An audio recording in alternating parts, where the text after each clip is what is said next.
All right, we're live now. All right. Hi, guys. My name is Rachel Brenke. I am a lawyer and business consultant. I have two major blogs, thelawtog.com, which is my first baby, and then bloglegally.com. They both kind of mirror each other. The Law Tog is primarily for photographers. It's the legal resource for photographers and creatives to go. On the blog legally side, it is for any individual who has a blog as a part of their business, whether it's the main part of their business, that's where they're monetized and making their money, or if they're just using a blog as a supplement for their marketing plan, or maybe value to clients and customers and so forth. And so my goal with both of the sites is to tell people, because most don't know what they don't know. And so my goal is to be that person to tell you what you don't know, and maybe expand on things you think you do and correct the things that you may have been told incorrectly. I'm going to run through kind of what I consider the anatomy of a blog, which you guys should have included. Some of the tips are also going to be more of business friendly, not just legal, and that maybe will hopefully help to shape your experience as a blog. I'm just going to say blogger throughout all of this. Don't shy away. Hey, Amanda, don't shy away if you are not a blogger per se, but you are blogging for your business. Excuse me. So the anatomy rundown for what a website and or blog should include. I mean, we all know the basics. We're going to have our main page and our logo and so forth, but a lot of the times people are remiss to have what's called a terms of service and your privacy policy and any applicable disclaimers that you should have on the site. One of the things that I always have people, I meet them at conferences, and because I speak and on these topics, and they'll tell me, oh, I have all of that. I'll get their business card. I will go online to check them out and send them a, hey, thanks, nice to meet you type of thing, and they will tell me that they have all this in place, and I'll get on their site and it's nowhere to be found. So either it's sitting on their to-do list in a drawer somewhere, it's filed away up here, I don't know where it's at, but my heart hurts because I know that if something happens down the line, your terms of service or your privacy policy is what people are going to end up pointing to, or any disclaimers that we're going to go through. All right, so let's just kick it off with those. With the terms of use for a site, many of you, I hope everyone has one. If you don't, it's essentially telling your clients or those that visit your site, what the terms of the site are. It is a legal document. Many people think they can just find one online, copy and paste it, and utilize it without reading what's in it, deciding how they want their business to be protected or to run their business, and then, or they don't have one at all because they're not sure what to include. The problem is, especially if you guys are monetizing in any fashion, you need to have one on the site in order to protect yourself. If any of you are selling products or services, I know for photographers it's a big theme, because if you're selling photographs, you're taking photographs of clients, you're utilizing it on the site, you have basically two masters to serve at that point, the people that are visiting your site and your clients as well. You need to make sure all contracts and everything jive, and the starting point of that is your terms. Same thing happens when you're monetized. If you're in affiliate marketing or you're having AdSense, you need to make sure that the terms of those agreements with you also jive with what you're providing to your audience, because if your audience does something or that violates what your agreement is with one of these sites, and you don't have a terms in place that put that individual on notice, who's the hurt party? It's going to be you. It's going to be that blog holder. It's going to be the one that's doing the blogging. It's not going to be the audience member necessarily, but you're going to have this affiliate or this AdSense, and I just say AdSense. It could be any kind of ad marketing campaign, company, I guess, if you will, and they could be upset, and they could end up not including you in future affiliate marketing. Let me give you an example with that. So, for example, I have affiliate programs because I have online courses and products, and so whenever somebody signs up as an affiliate, they can share links online, someone can come through and they receive a commission for any sales that they generate for me. Not what that person purchases, but they drop that link on their blog, someone purchases through it, that blogger is going to receive some compensation from me. A certain amount depending on what the product is and the timeline.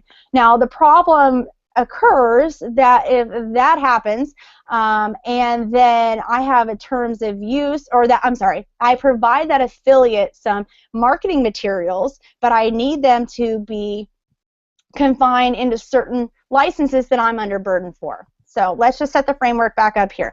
I am a blogger that has an affiliate program. I have affiliates that are promoting for me, and I'm providing marketing materials. My marketing materials are not 100% crafted by me all the time. I am purchasing licenses from placeit.net, from stock sites, and I'm also purchasing a commercial license from the photographer for the use of my headshots. So that's at least 3 different contracts that I have into play. I'm putting it above my head because I'm kind of considering 3 little bubbles up here that I have into play that I have to be mindful of, but it's my responsibility to tell my affiliate who's utilizing these marketing materials that they have to adhere to the agreements that are up here. Now the problem is, in law, there's what's called contract privity. So you've got, let's say, placeit.net, you have me, and then the affiliate. These 2 individuals, the affiliate and placeit.net, are not in contract privity. They have no agreement together. Everything is flowing through me. So essentially, I have to be aware of these 2 agreements. These 2 have no privity together. It doesn't mean that they can't sue each other. Like, say affiliate violates the Placeit terms, they're probably going to come after me first. That doesn't mean they can't sue them, but it means that they have no agreement at all. They are these floating heads that are out here in space. And the affiliate probably has no clue who created all those materials anyways. And so the perfect example of this is I have a photographer who does my headshots. She provides me a specific commercial license, and you guys can utilize this for, say you're a food blogger and you have someone that does your food photography for you, or you're giving that food photography images to affiliate. You have a certain license of way that you can utilize that image. I know one of my terms in the license says that I can't do any I don't know what the exact terminology was, but basically it cannot be massive, that's not the term, but it's massive alteration of the image. Like, she allows for my affiliates to crop my headshots and so forth in order to fit into certain affiliate marketing stuff, but if she turned around and took that image and put it on a poster and resold it, that's outside the terms of my license, and I didn't give my affiliate that license anyways through any terms or so forth. But if they go out and do that, or they alter it massively, like I stated, and that's such a bad term for it, but I guess an extreme alteration is what I should say, then the photographer is going to be upset. But who are they going to come after? They're probably going to come after me first because we're the one that has the license. We're the one that has the contract privity that's hooked. Same thing that goes for if you're an Amazon affiliate. They have specific terms of how you can use marketing, how you can utilize their banners, and so forth. And so you need to be mindful of what's in there and also what's connecting you to the affiliate. And the thing with that is, too, not only just, and I'm just going to use affiliate as a general term, it could be anybody that I'm flowing through, that the responsibility is flowing through me to them, is that I don't have time and energy, even as a lawyer myself, to combat these legal things. So I need to make sure that the terms of use on my site, the terms of use in my affiliate program, anything that I put out there needs to, this document between me and that person needs to jive with me and whoever is the other head that I'm doing business with. And a lot of times I see people that have AdSense, and then they have terms of service, which is great, but then the terms of service is violating the agreement that they had with AdSense. And so it's, of course, I'm not going to stick my nose where it doesn't belong, but if something happens, that person's going to be in a world of trouble. Essentially, they're probably going to end up losing their blog and or their business because the time and energy for a big head to be able to come after you is not something that many of us can combat. I don't really care how successful you are. It's unless you are a multi-billion-dollar company, it's really going to take a good, big financial, mental, emotional, and just a toll in general on your business. And so that's one of the main things that I really recommend that you guys look at having. The second one is also with privacy policies, and this is really, I equate this again when it comes to affiliate programs. If you guys are doing any affiliating, and I'm not just talking about like an Amazon affiliate, I'm talking about even people like affiliating with small influencers like myself, small affiliate programs with influencers. The privacy policy, so when I have a promotion, I will ask people to affiliate for me. And so those individuals who should have this terms of use and this privacy policy on their site because they're connected to another individual, they're going to be gathering information from those people. We may do giveaways together. They may receive, those affiliates are receiving compensation for people booking, like for my course. One of the things that I will do is I will tell my affiliates, okay, registration's going to be between Sunday and Saturday. You'll receive X percentage, and if you get, for every person that signs up, you can offer them a free bonus from my shop. And this works very well. If you guys aren't utilizing it for digital goods, it's a fantastic way to get people to sign up. However, the problem is, and I had someone do this to me once, I don't know whose fault it was, but I said, okay, so I'm going to offer this bonus. whenever you're ready, let me know and I will send you the information so you can send it to your affiliates. Because in my mind, my privacy policy doesn't allow me to share any of the people on my email list. Any of my data that is collected from anybody that comes to my site, I cannot share or sell it with anyone else. That's a decision I've made in my privacy policy, and that's a contract that I have with every person that has hit my site since the beginning of my blog. And but this individual, their privacy policy stated the same. They could not do it, but she inadvertently, I don't know if she didn't know it was in her privacy policy or what, emailed me this Excel sheet and said, hey, here is the, because she wanted me to deliver that bonus, and said, hey, here's the contact information. I didn't open it. I automatically put it into my trash folder because I downloaded it before I realized what it was. I just clicked download all for everything, and then I threw it in my trash folder, got rid of it, didn't even look at it. But at that point, there was already a violation of privacy. So potentially, all the audience members, all the people that have visited the individual site on that newsletter list, those that had submitted to the course and that she had passed on their private information, they could have gone after her for that. And luckily, there was really no breach of privacy because I never really looked at it, but the mere giving of private information can be pretty damaging. Some people are very secure about it, and it depends on the type of site you're in. I'm obviously not in the Ashley Madison business, but look at the uproar that that caused when it was hacked and they got out all of their private information was leaked. I haven't checked Ashley Madison's privacy policy, but I would imagine that it was pretty locked down so that that's the only way to inspire the confidence for people to utilize the site. But now that was a hacker situation, but those people, look how it felt when that private sensitive information was shared. Not condoning the actions and all that blah blah blah of the site, but that's just an example. Another one could be you may be a relationship coach, relationship blogging, and someone submits to your site to get information. Maybe they submit through the contact form and it auto adds them to newsletter lists, or they're trying to seek and they share sensitive information and you share that, inadvertent or not, it doesn't matter. If you don't have a privacy policy, you're really going to get pinged. If you do have one, then you need to make sure that you're aligned with it. If you're not, you're going to get pinged as well, legally pinged. So those are some of the things that I really see a lot of bloggers, they don't think about when it comes to the legal stuff, and it's all wrapped up into this anatomy, what's included on the website. So at the top, we've got the logo, our menu bar, and everything. We have our contact form, which I really strongly suggest that you always have your terms of site and your privacy policy next to every opt-in as much as possible. It's not legally required, but it builds up the confidence for someone to submit and give you their personal information. I mean, essentially, that's all we've got.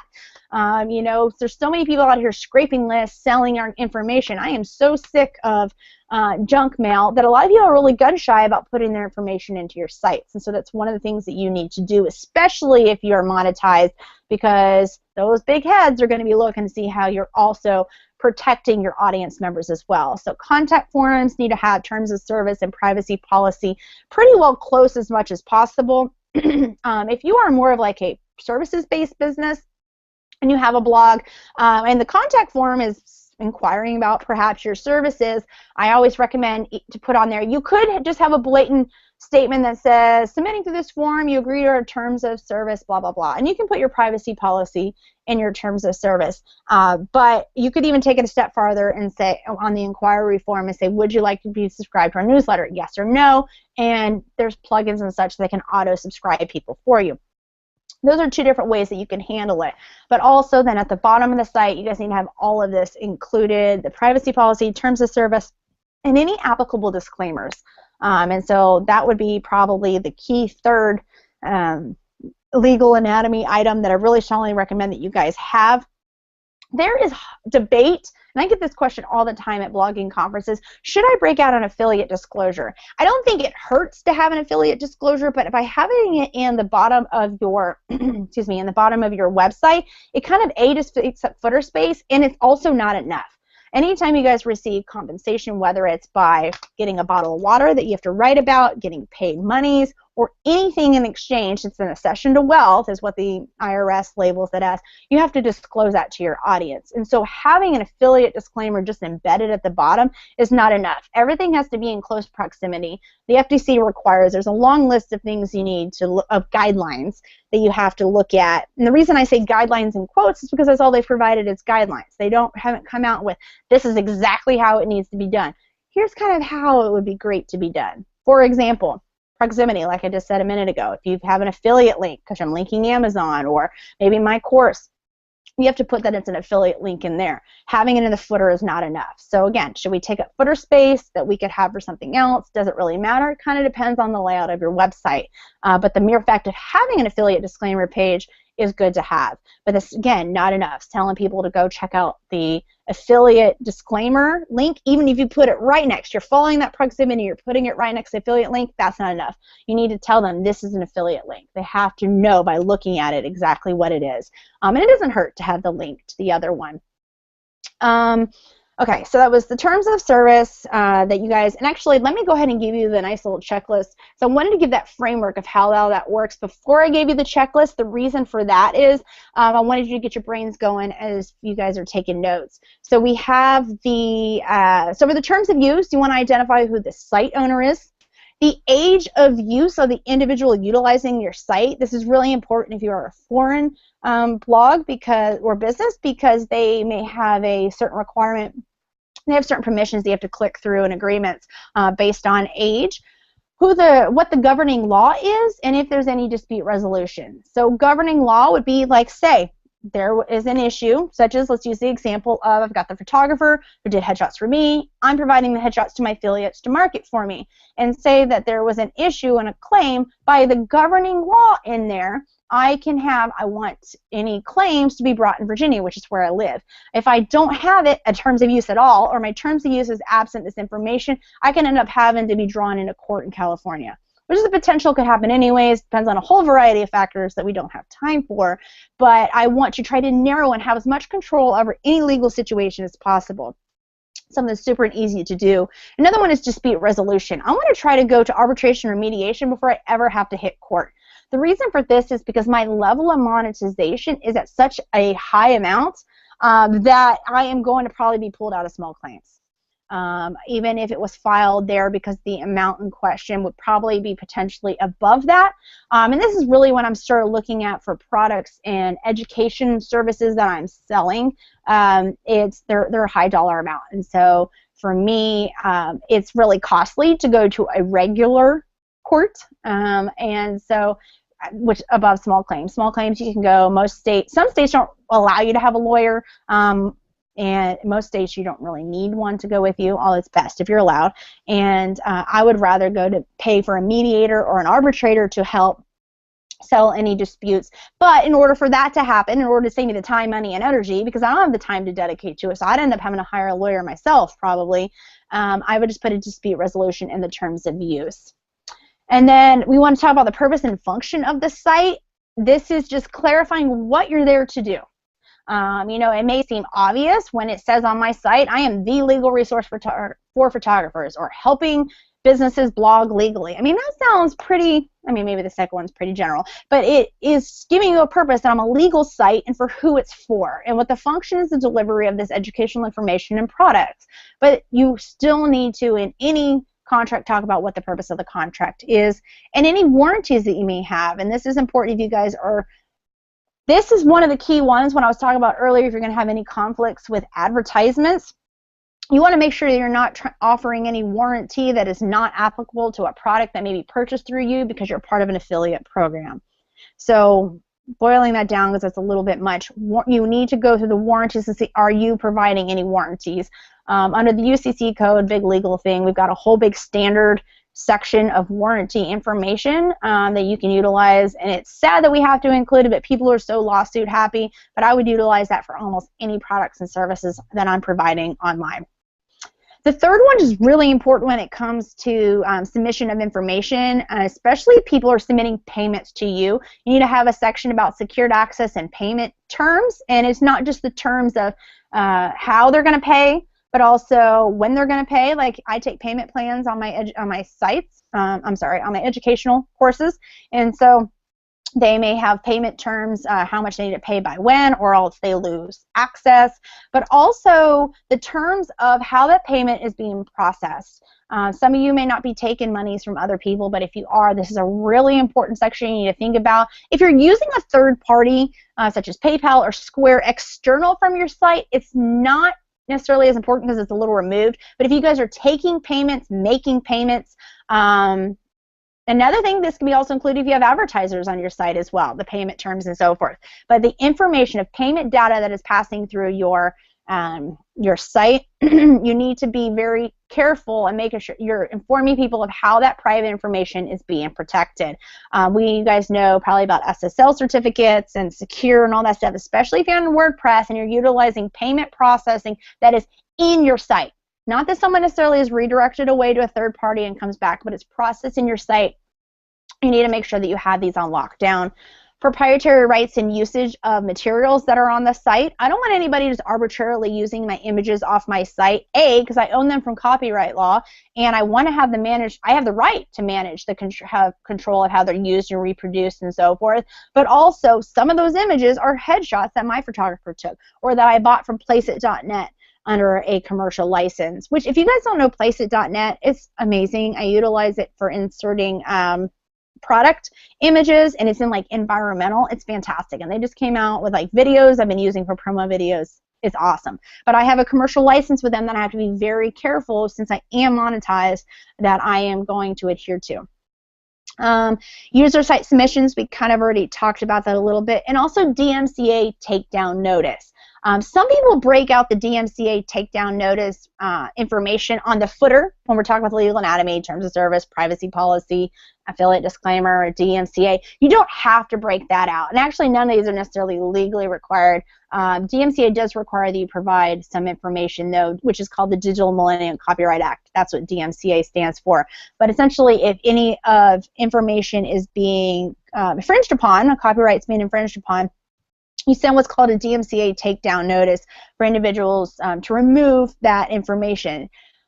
Ideally, it's sent to the host is what you can do. I would reserve a cease and desist for a individual or another site, but the DMCA is what you would send to the host. And there's a list of requirements that I can get you guys that has to be included in that actual notice.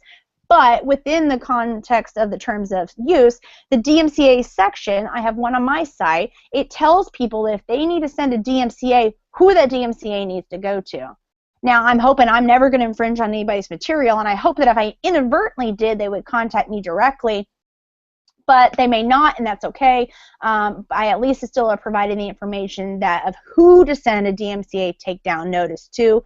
And it's one of those little minor things that you guys may have never thought about before, but for some professionals and some people out there, seeing this stuff in the terms of use builds their confidence for use in your site.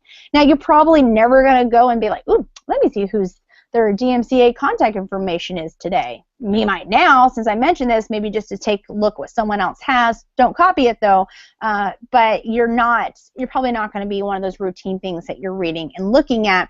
It's just really important to include. So I include the DMCA stuff in the terms of use of site, but I also, I'm okay with people putting the privacy policy information within the site as well. Within the terms of use on the site as well. It can be all in one. I also have it separately, a separate page, so if anyone ever needs to be specifically sent to it, but it is all included on the terms of use at the bottom. Same thing goes for affiliate disclaimer. You don't have to embed it at the bottom because it's not going to do you much good anyways, because it's got to be in the blog post that you're using or next to ads and so forth. But you can link all of those, like your privacy policy, your DMCA, and your DMCA. What was the other one? Oh, the affiliate disclaimer, all within your terms of use. And so that way you only have to worry about having one hyperlink at the bottom, and you can have all your footer information to include contact information and so forth. So those are the main legal anatomy things that I see a lot on the blog. I threw a lot in there as well, like on the contact form. I try to suggest to have the terms of service and privacy policy information close to it, or any opt-in subscribe forms you guys have as well. Something simple as putting people on notice, and this isn't legally required. This is just a business confidence thing that you're instilling in your audience, but to say, we hate spam, we won't spam you. And then maybe link in the privacy policy, or just putting that on there. Now, that's not the most eloquent privacy policy, but you're going to inspire the confidence in your audience, and if they want to do further research, then they can go to your terms of use in the footer and they can check it out, because that's where the majority of people put it. Do not put it in your menu bar. I see so many people who put affiliate disclaimers in their menu bar like it's going to do something. is not going to do anything. It's going to do absolutely nothing because, again, we talked about proximity. Your disclaimers and disclosures have to be in close proximity to wherever the link is, the link that's going to get you that commission. And so if you're not monetized, these are things to think about, though, if you are seeking becoming affiliate for somebody else, not necessarily hosting your own affiliate program. These are all the little working parts that I have to think about, too, because if I want to have someone come on as an affiliate, I require them to do an application, and I go check their terms of use, kind of like the example I gave earlier. With the privacy policy information, yeah, that person inadvertently, she didn't mean to. She probably shouldn't have sent me those affiliates information so they could get their bonuses. But had her privacy policy said it was okay, that still doesn't sit right with me because I want there to be as many barriers between me and any liability as possible. And so I told her I will give a bonus to people who sign up through your link. And her mine's privacy policy said I'm not sharing information. Her privacy policy said she would. That'd be a question I would have. That's something I look at when someone submits as an affiliate for me. I look at their terms of use on their site to see what type of agreements do they have with their audience. So if they don't have any, they're not an affiliate. Boom, right off the bat. If they do have one, I go through and I look at it in order to be sure, because those audience members are potentially becoming my audience members and I'm connected to them whether I realize it or not. Same thing goes for when you're taking sponsored ads, sponsored tweets, any of the AdSense stuff. I need to make sure that all the I's are dotted, T's are crossed, and I'm okay with endorsing the individual or the business that I'm going to be connected to. And a lot of times all this information, because you can get a really good view of what the person is like legally, see if they've got their stuff taken care of under the terms of use. All right, so does anybody have any questions on that? I mean, we're kind of just going to go round table, let people ask here. Everyone's muted at this point. I'm not even sure if you guys can unmute. You guys can comment in the chat if you need to. Let's see. Pull up my next slide for us. I'm hoping that everyone is utilizing model releases if you're using images on a monetized blog. The model release gives the photographer permission to use the images in marketing releases and many future claims to compensation by the client. So the contract privity there would be between the photographer and the client.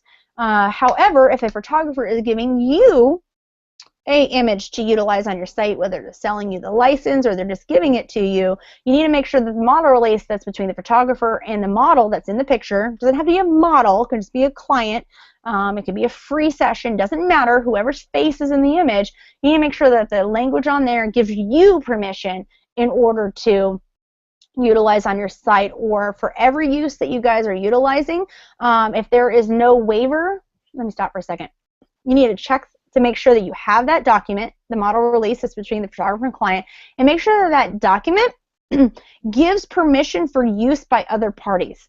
Because most of the time, the model release is going to be a photographer and a client. It's not going to include a third party like someone like me. A photographer may sell me a shot that I want to use on my blog, the license for me to use on my blog. I'm probably going to have no privity with that client whatsoever. The client has given no permission whatsoever for me to use it. So I need to check the language because there may be a flow-through provision that allows for the permission of flow-through. But if I don't, I need to reach out and either not use that image, or I need to reach out to the client and get the permission. But one of the biggest things on here that I always see people say, oh, I have permission. Okay, you have permission, but does it waive claims or rights to claims arising from use of photographs? And this is why I feel it's important for you guys. If you are monetized and utilize you're a commercial blog, commercial business, your end game is to make money, or is making money, whether you realize it, you're in business or not. That individual, for every time that the image is used, you could be, if there's no claims waived, there's no agreements in place, you can end up being on the hook to pay that individual for their face, essentially, for the use of their face in marketing, which can become highly expensive if you guys have very high traffic visitors. Say that one post ended up going viral. And you ended up, and that person's like, I want a piece of that, you can end up having to pay them. Now, that is the general rule if they was between a photographer and a client. It was in a private situation, a private relationship, even reaching out saying, hey, I need this picture taken for my blog. Private relationship, okay? Privately used in commerce. One second. I'm sorry, privately taken, and I need the document in order to use it in commerce. However, if I am taking images at military homecomings, or I'm just out people at Walmart.com, or if I'm here and there, there's typically not an expectation of privacy, so I can take the images. The problem is, and this is the line that it comes down to, is how are those images being used? Is it being used on a commercial blog? You're probably a little bit more towards the side of the scale where you don't need a model release, or you need a little bit lesser language than like I just talked about. All the way to the other side is, are you actually selling that image? I think some of you don't really have an issue with that, because I don't think many of you are reselling images unless you have like a stock photo site that you're running. And so just keep these in mind when affiliates are submitting photographs to you, just like I give my affiliates photographs to use. And actually I just realized I don't provide them any information showing them that actually take that back. I do provide my affiliates information stating that I have all the right permissions. They just don't see the actual documents, which I would produce if they requested. When I have my affiliate terms of use, those individuals, when those affiliates ask me or affiliate for me and they sign up, they agree to the affiliate terms of use. In there, it's going to tell them, I have the appropriate provisions, better language in this, but I have the appropriate provisions for use of all marketing materials I'm providing you. So they believe that everything's good to go.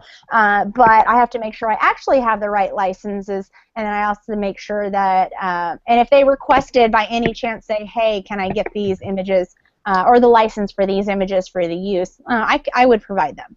I'd be able to provide them because it's all in my agreements. So that's something to think about. I know it's a big question, especially in the military community, when a lot of people are taking images at homecomings or events. Typically, there's not a reasonable expectation of privacy in public places. The issue falls when when you're actually utilizing it in commerce. So always think in your mind, what is the end result? What's going to be happening here with these images? And you may not think, oh, I don't need it because I'm not selling it. But if you are making money off of AdSense, I don't care if it is 2 cents a month or $500 a month, or you've got just some random affiliate links in there, that's a monetized site and you're automatically in commerce. And now this thing, and actually, let me back up for a second, you don't even have to be making anything. If you're acting like a business and you're trying to make a business, so say you've got products and services, even though you haven't sold something, but you're putting yourself out there like you are still subject to all these commercial requirements, the legal requirements when it comes to the model release stuff. All right, so that was the terms of use, privacy policy, affiliate disclaimer, and then kind of how the model release ties into those, and so I'm kind of building upon it at this point for you guys. Let me see. Does anybody have any questions? Okay, yeah, Natalie, if you have any questions, you can shoot it to me later. Just let me know. Let me keep going down here. Okay, so I kind of already talked about the email stuff for you guys. Make sure you have the proper language, excuse me, in terms of service and privacy policy. So say you have, let me back up for a second. So email captures come in multiple different ways. You have your contact form on your site, which I kind of already mentioned, and then you have your opt-in forms, on your site. And those are the typically most common ones. We're trying to get newsletter people or audience members to opt in, and we're going to send them maybe a freebie, and then we're going to keep up with them. And that's how we can start doing sponsored emails or affiliate blasts and all that sort of stuff. So those you need to have, like we talked about a little bit ago, try to have your terms of service and privacy policy in place and as close as possible, because you're encouraging and you're building up the confidence of the people who want to submit to your site. But another one is if they come as a contact through your site, if they just inquire to ask you a question, should you just automatically add them to an email list? In America, and I think the majority of us are American-based businesses, in America you need at least permission. You don't have to have a double opt-in permission like Canada requires, but we need to have permission to put them on the list at all. And this is why I say don't buy scraped list, don't buy borrowed list, and if you do get a list, like say you go to speak at an event, such as a conference, and because I've asked this before, because this is the value for me as a speaker, I want to have the audience list to be able to follow up with them later. I need to see the permissions that shows that the attendees gave them permission to give me it was essentially a privacy policy. It gave that conference host permission to give me the contact information so that if it ever comes back and states, well, I never wanted on your email list, I can show them right here. I'm actually going to give you a side note about something that happened to me yesterday. So I have a freebie opt-in that's out there for one of my sites, and it's on a lead page. It's branded, it's beautiful, it's got testimonials, it's got everything I need on there. The person opts in, what is it today, the 13th, so 7 days ago, and my initial opt-in sequence has a freebie and then has like 5 follow-up emails really quickly to basically get them to fish or cut bait. Either they're in it for the long haul with me or I want them out because I pay per person that's on my email list. And this person had received all these emails every day but didn't open up anyone until they got to the 6th email. Sent me this raging, upset email about, I never gave you permission to email me. His specific words were, I don't know what you got going on over there, but you might want to be careful. Period. And I emailed back and said, you know, because he said he just visited the site, and I said, well, you can't just visit the site. I can't just get your email. Well, my cybersecurity husband disagrees with me on that. I don't physically know how to get it. And the guy just went on and on. I'll relinquish my stuff to a third-party IT company, and I will prove you wrong, which is a big accusation for a legal site to undertake, that I'm violating privacy laws, essentially. And so I did some digging. I pulled up his contact record. I found where he came in under the opt-in. But the thing is, what gave the big oomph to the email back to the guy was not just the screenshots of showing that he opted in, not just the screenshots of showing that he had received 5 other emails before when he had said he had, it was linking the privacy policy to show him that he had voluntarily submitted and that I was adhering to everything that he had voluntarily agreed to. So it gave this nice little legal wrap, not to stick it to the guy, of course that's what I was thinking in my mind, it's not just to stick it to him, but to show him that I'm a professional business. He has yet to reply. That was over 24 hours ago. The funny thing is, at the beginning of the exchange, he was on it trying to tear me down and tell me how I was awful and all this kind of stuff.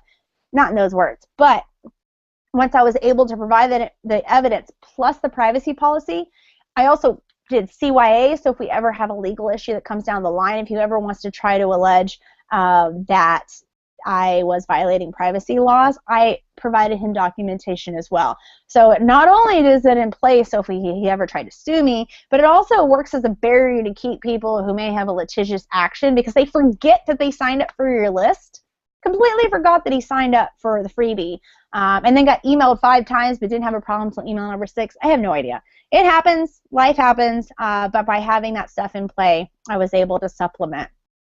But anyways, my point was saying that is, if you have a contact form on your site, don't just automatically add people. I don't really recommend, even if your opt-in form says it's okay. Even if your privacy policy says all contact inquiries say you can be added to email lists, I would still always put a little something that says, can you be added to email lists next to the contact form? Yeah, or may I add you? Yes or no. I still reserve in my privacy policy, whether someone wants to get on my email list or not, I don't care. I still have a spot reserved in there that says I can contact them. Now, that's not saying I can subscribe them to their newsletter. The reason I have this little carved out for me, and this is for any of my readers, is because say there was an issue with a transaction. Maybe they got to the point of the transaction on the website that I saw their email, but we didn't get payment. We can email them because, although it sounds common sense, hey, my sale didn't go through, can I get some help? There's privacy issues there. It all goes back to the storage of content and who has access to information, all in your privacy policy. But it just gives me another little layer of protection to say, hey, I can email you, I can contact you. Now, note if you guys are in other countries, the different laws do apply. But I really strongly suggest that you try to have all this information, like your privacy policy, at least on or some kind of language on your opt-in forms that are pop-ups, your sidebar. This might be okay to link in the footer, but again, it's not just a legal thing. You're building up their confidence in you and submitting other private information to a site, especially if they hadn't been there before. Me seeing no spam tells me, okay, there's something I can come back on, and if all of a sudden I'm getting 500 emails from African princes wanting me to cash $500,000 checks for them, I know that there's a problem. All right, so that was email captures. One of the last things that I wanted to talk to you guys about is the use of testimonials and social proof. And this is even including, and you may not be selling anything, but this may be including any testimonials and such that you receive from companies that you're affiliating for. Maybe they send you a KitchenAid. You test out the KitchenAid and you write a big awesome blog post about it while you're making your chicken enchiladas with it, and then they send you this marketing materials and it has testimonials included. You need to make sure that those testimonials are within this legal package, because it's all part of the anatomy of your blog that's required to be legal. I'm going to talk about here. So testimonials, give me one second. Testimonials are the social proof that are going to drive sales and confidence and marketing of your business in the most efficient way possible. It is essentially word of mouth that's memorialized in text and or image on your site. And whether it's provided by an affiliate, because I provide my affiliates testimonials of past students all the time. We need to make sure, or if you've created your own testimonial for it, we need to make sure that it all has the right disclosures with it. So a testimonial or social proof that is displayed, I'm sorry, let me back up. A testimonial that has been solicited and then compensated for needs to be disclosed, much like an affiliate link needs to be disclosed, much like sponsored posts need to be disclosed. Testimonials themselves, Rachel Brenke has the best blog legally contracts on this planet, okay? If Sally said that, and I said to Sally, give me a testimonial and I'll give you a $25 Starbucks gift card, or I'll send you a free KitchenAid, or I'll do whatever, something that she can have, that's compensation. I need to disclose next to the testimonial, proximity, clarity, and all that sort of stuff, just like with affiliate links. I need to disclose on there that I am, that I paid Sally for that testimonial. That because the whole idea is that if someone reading the testimonial, if they knew that Sally received the monies, would their stake in the testimonial be still as high? Would they really take it for face value? Because the whole idea is that Sally probably had a, what is it called? A motivation. That's what I'm thinking of, the word motivation. And motivation to elevate or inflate, exaggerate the testimonial that's going to be used in marketing to solicit more business. And this can be something as simple as if you guys have speaker sheets or marketing packs that you provide to brands and so forth. Any information that's included in there, try to get it 100% without compensating anybody for anything. It's like the students that are in my classes, I will ask them if they have feedback and testimonials. I will not offer them anything in exchange. Now here's the difference. I'm sorry, my throat is super dry.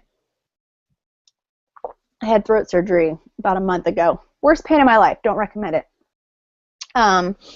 This is an after effect of it, but so I apologize.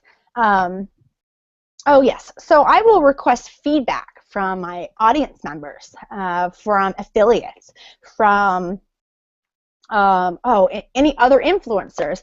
But if I'm going to say, hey, will you give me feedback and a testimonial, which are two different things, I'm going to show you here in a second.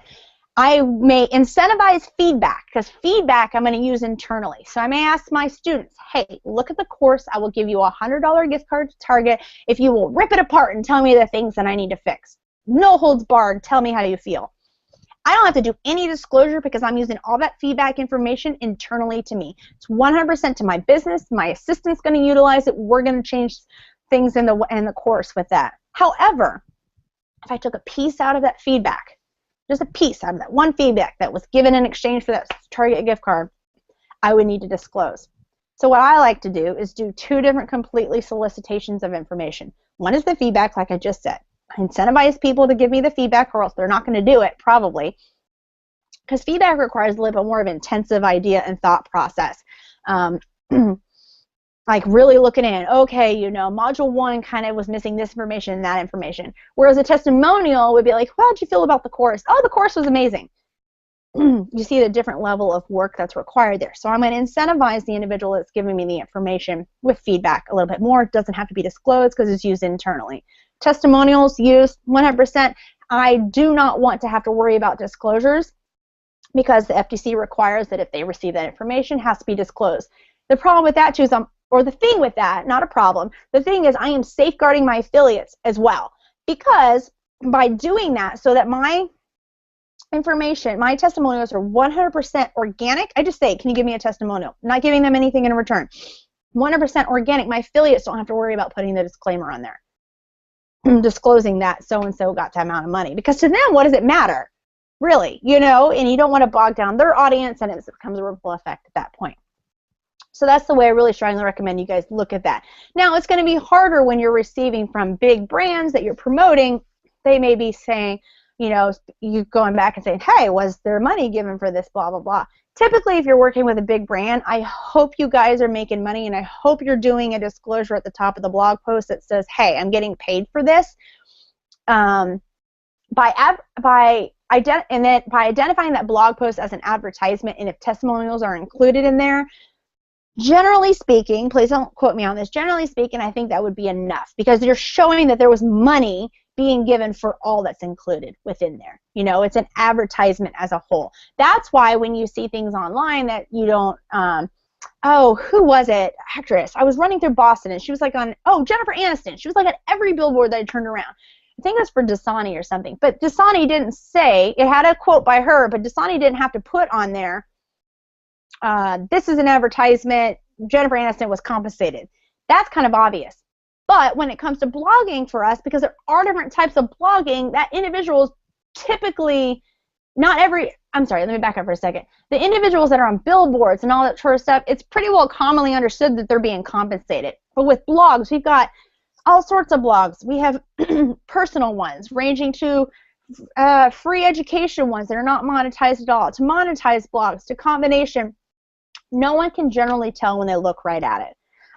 Some people can monetize by looking on the front. It looks like they're not making any money, but they're scraping that list that you're opting in for, and they're selling it.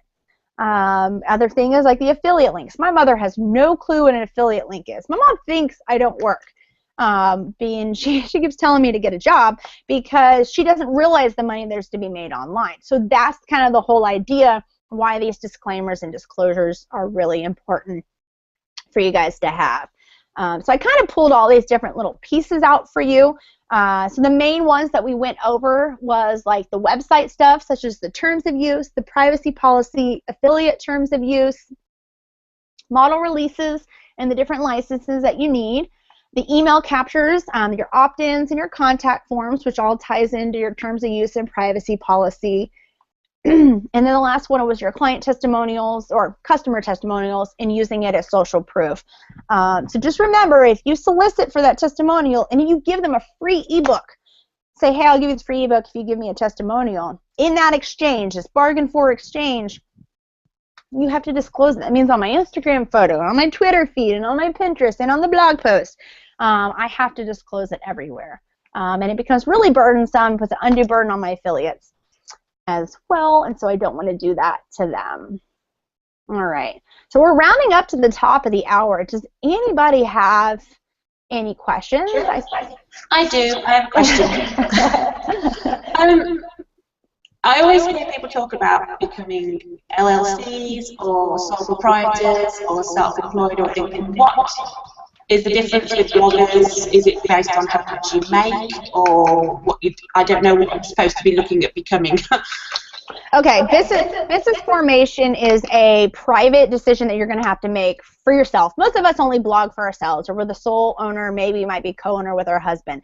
The choice of the business formation, sole proprietor, LLC, or a corporation, which there's two different types of corporations, S Corp or C Corp. The majority of people choose an S Corp that I've worked with, small businesses. The deciding factors of using these is going to depend on how much liability protection you want, balanced with how much you're willing to pay for. How much is that liability protection worth to you? And when I say liability protection, is dividing your assets, your personal over here, your business over there. With sole proprietor, everything's in one bucket. With LLC, it's divided into two buckets. Your personal and your business are separated. If you have a family with personal assets, or if you are a single individual, no kids, and have personal assets to your name, if you just want to have another barrier to potentially being sued, especially if you are a medical blogger, nutrition, legal, business consulting, business coach, all of that, everyone needs to at least start at the LLC.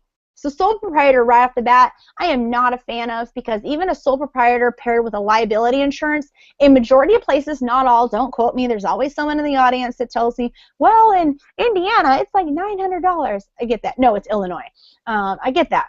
But liability insurance is probably going to be about $300 per year, depending on where you live, how much coverage you have, and all sorts of stuff. Majority of LLC registrations are with about that same amount. Now, I'm kind of getting ahead of myself. So a sole proprietor with a liability insurance is an option. Sole proprietors are super easy to set up, and in fact, most states you don't even have to do anything because it is the default formation. So if you've done no formation up to this point and you're acting like a business, you're a sole proprietor. And so that means all your assets are together. Now, if you are making money, you have all those personal assets, and it's a personal choice you have to make, I recommend at bare minimum an LLC. It's super easy to set up. There's like 2 documents that you have to do. Majority of states, I know Texas is $350, Virginia was about that. California and Illinois and New York are very expensive, but the rest all kind of range in that $200-400 range, which is about equivalent to a liability insurance policy. My recommendation overall would at least to be in one of these division of assets, liability protection formations, have liability insurance as well, depending on the type of blogger you are, and have all your contracts in place. It's the layers of protection. Those are the trinity I always tell people about. But at the baseline, if you're just first starting out, not legal advice, just telling you guys what I did for myself, LLC is the best way to go. I actually went from LLC to an S Corp. Did not receive that much tax benefits. Well, of being an S Corp, there was a complete undue administrative burden. And I came back to being an LLC and chose what's called an S Corp election with the IRS. Okay, so the differentiation here is on the business formation level, it's done at the state. You get the choice of the sole proprietor, the LLC, and then the corporations that you can choose from, okay? From on the IRS level, they don't see the LLC and the sole proprietor any different. They are one and the same, okay? Unless you do what's called an S Corp tax election, which is the nice little middle ground. I can have my division of assets at a low cost of LLC, a low administrative burden, but on the tax level at the IRS, I can be seen as an S Corp and get the pass-through taxation. Now, that's a whole bunch of mumbo-jumbo. The defining factor for that would be how much gross receipts that you're making and what your personal income tax liability is. It's way beyond, I think, what we'd have to sit down and really discuss it. But I think that gives you a good starting point that I think that if you're monetizing, you at least need to be an LLC. You can consider doing the S Corp tax election thing later on. A lot of people take the small gradual steps. For me, when I first started out, I wasn't sure this was going to go anywhere. So I was a sole proprietor. And that was even me as a lawyer. I knew better. And I said to myself, okay, if I make X amount of hundreds of dollars, which would be the amount of how much the LLC filing would be, I'm going to go get the LLC. And boom, I had that within a month. And so I did it. And so that was kind of my path and my recommendations for that. So you're not required to choose one based on how much you make, but the more you make, the more protection you need. The more readers you have, the more protection you need, and the more like liability type actions that you may be taking. Like for me, I've got major liability as a legal blogger. And so I have a huge liability insurance policy on me as well as the LLC division as well. Thank you. You're welcome. A follow-up question, because obviously being in the military, we can be PCSing all over the place, and it's something we're doing next year. We'll be keeping our residency in Florida. Do we have, if I'm registering as like an LLC here and we PCS to a different state, do you have to re-register in the new state, or does it travel with you? Your residency is relatively irrelevant to your business. Within reason. There's a whole bunch of other things when it comes to taxes and all that sort of stuff, but your residency is relatively irrelevant. So essentially, what you are faced with, you have 2 options. You can set up your LLC in Florida, and then you could close it down when you move and set up a new one. I found that's the easiest way possible because I don't have to serve 2 masters. Because and my second option is keep it in Florida and say you move to Virginia and I keep both open. You have in Florida what's called a domestic LLC, and then in Virginia you would have what's called a foreign LLC. Foreign LLC rates are off the hook expensive, and so you would have to maintain both, pay for both, do the filings for both, which there really aren't that many filings, but it's really the money is what it comes down to, and also it's serving two masters at that point. Any sales tax stuff, you're going to have to look at doing that as well. And so for me, because we're military, when we moved here, I just closed my Texas one and reopened in Virginia. It was the hardest part was just changing of the address on my EIN. That was it. It was less paperwork to close and reopen than it was to do the foreign LLC paperwork. Now, is there benefits to keeping it in Florida if you plan on moving back on retirement? Not really. If you're not doing business there, not really that concerned about it, because the way that the government looks at it is where you are sitting and enacting business. And it doesn't matter that we're virtual, because this is one of the things I faced when we moved. Even though I knew the law, I tried to fight it in my head. Out of Texas, coming here, I was like, I don't want to pay employer taxes because I'm an employee of my business, which is a whole other discussion. But I said, I don't want to have to form anything here. My CPA and my lawyer friends were like, too bad. You're sitting there. It doesn't matter if it's virtual. I'm like, I'm not doing anything different. I'm just sitting in Virginia as opposed to Texas. That it doesn't matter. And so that's kind of gives you a little context for how all that works. I'm working on some relocation stuff to kind of break that down. But if you just think in your mind, okay, I got to come up with the three formations, which do I want to choose? So I choose an LLC or an S Corp. All right, do I want to close it and reopen it, which to me is the easiest, but it may not always be. It may not always be cheaper. You got to look at the costs from where you're going and so forth. Or should I maintain the two? Thank you. You're welcome. All right, so anybody else? No? Okay, so that was an hour, I think. Joe, is that how long you wanted me to go for? I think she dropped off. Yeah, no, I'm here. Oh, yeah. There you are. Oh, your block wasn't at the bottom. Okay. No, Cool. Thank you so much, Rachel. Yep. We're gonna post this online because it's been recording on YouTube. So I'll put that that link up. The next person we have up will be Judy Davis, and she'll be talking about the more emotional side of blogging and self-care and all of that good stuff. Just watch the group for more updates. And thanks again so much, Rachel. Really informative. I'm going to have to watch it again to make sure I get everything. Well, I tried to jam as much as I could because there's all these working parts. So if you guys have any questions, y'all know where to find me. Wonderful. Awesome. Thank you. Thanks, everybody. Have a great one. How's it going?